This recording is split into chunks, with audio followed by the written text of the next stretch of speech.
New টাউনে মত্ত অবস্থায় গাড়ি চালিয়ে এক পথচারীকে ধাক্কা মারা শুধু নয়, পুলিশ আধিকারিকদের সঙ্গে বচসায় জড়িয়ে পড়া, হুমকি দেওয়া, এমনকি ব্রিথ অ্যানালাইজার দিয়ে টেস্ট করাতে গেলে তখনও আপত্তি জানান প্রাক্তন বিডিও প্রশান্ত বর্মন। আজ আদালতে পেশ করা হবে এই প্রশান্ত বর্মনকে।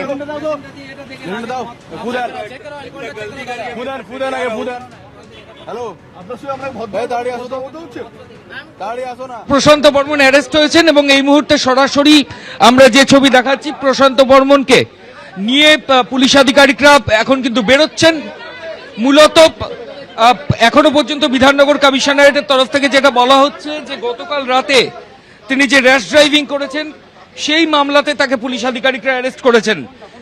যে খুন এবং অপরাধমূলক ষড়যন্ত্র এবং আরেকটা যে কমপ্লেন তার এগেনস্টে ছিল, যে কমপ্লেনের এগেনস্টে তার এগেনস্টে ওয়ারেন্ট বেরিয়েছিল, সেই অভিযোগে বিধাননগর ডিডি আজকে বারাসাত আদালতে অ্যাপিল করবেন। প্রশান্ত বর্মনকে অ্যাপিল করতে পারেন প্রশান্ত বর্মনকে নিজেদের কাস্টাডিতে নেওয়ার জন্য। তবে আবার আমরা বলছি, প্রশান্ত বর্মন গ্রেফতার হয়েছেন, রাজগঞ্জের বিডিওকে পুলিশ গ্রেফতার করেছে। গতকাল রাতে যে ঘটনা বিশ্ব বাংলা সরণি ইকো পার্ক পুলিশ স্টেশনের সামনে ঘটেছে, সেই মামলাতে প্রশান্ত বর্মন অ্যারেস্ট হয়েছেন। এর আগে যে কাণ্ড তিনি ঘটিয়েছিলেন, স্বপন কামিল্লা মার্ডার কেসের মূল অভিযুক্ত এই প্রশান্ত বর্মন, সেই মামলায় দীর্ঘদিন পলাতক অবস্থায় ছিলেন। স্বাভাবিকভাবেই একটা প্রশ্ন ছিল যে তাহলে কি পুরনো মামলাতে পুলিশ গ্রেফতার করলো? বিধাননগর কমিশনারেট বলছে পুরনো মামলা বিধাননগর ডিডির মামলা, সেটা বিধাননগর গোয়েন্দা পুলিশ সেই মামলা করছে।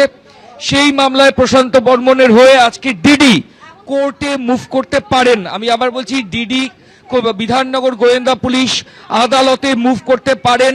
পুরনো মামলায় যেহেতু এই পলাতক অভিযুক্তকে পাওয়া গেছে, কিন্তু ইকো পার্ক পুলিশ স্টেশন এই মুহূর্তে অ্যারেস্ট করে তাকে যে কোর্টে নিয়ে যাচ্ছে, সেটা হচ্ছে মূলত গতকাল রাতে থার গাড়িতে ইনটক্সিকেটেড অবস্থায় তিনি যে কাণ্ড নিউ টাউনে ঘটিয়েছেন তার প্রেক্ষিতে অ্যারেস্ট হয়েছেন এবং সেই গ্রেফতারির জন্য এই মুহূর্তে পুলিশ আধিকারিকরা তাকে বিধাননগর কোর্টে নিয়ে যাবেন এবং বেলেবেল সেকশনে কেস হবে। দেখো সরাসরি ছবি দেখাচ্ছি।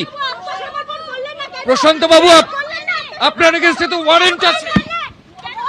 দেখো দেখো মুখে মুখে বালিশে, ভগবানজি চলো,